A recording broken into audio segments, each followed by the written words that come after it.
সারা দেশে টানা স্বস্তির বৃষ্টি শেষের পথে। এবার অপেক্ষা করছে এক নতুন দুঃসংবাদ। ভ্যাপসা গরমে পুড়তে চলেছে দেশ।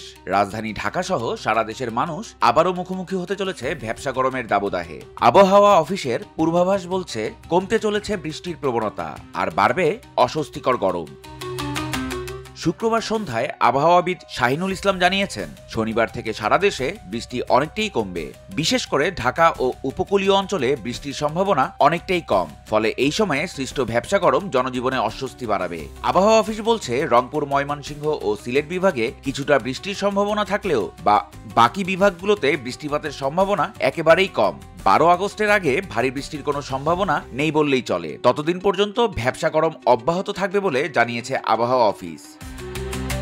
এছাড়াও শুক্রবার সন্ধ্যা থেকে পরবর্তী 24 ঘন্টায় রাজশাহী, ঢাকা, খুলনা, বরিশাল ও চট্টগ্রাম বিভাগের কিছু কিছু জায়গায় অস্থায়ীভাবে দমকা হাওয়া সহ হালকা থেকে মাঝারি ধরনের বৃষ্টি অথবা বজ্রসহ বৃষ্টি হতে পারে বলে জানায় আবহাওয়া অধিদপ্তর। সঙ্গে সারা দেশের কোথাও কোথাও মাঝারি ধরনের ভারী থেকে ভারী বর্ষণ হতে পারে। এ সময় সারা দেশে দিনের এবং রাতের তাপমাত্রা সামান্য বাড়তে পারে। শুক্রবার দেশের সর্বোচ্চ তাপমাত্রা ছিল সৈয়দপুরে 33 ডিগ্রি সেলসিয়াস এবং সর্বোচ্চ বৃষ্টিপাত হয়েছে সন্দ্বীপে 143 মিলিমিটার।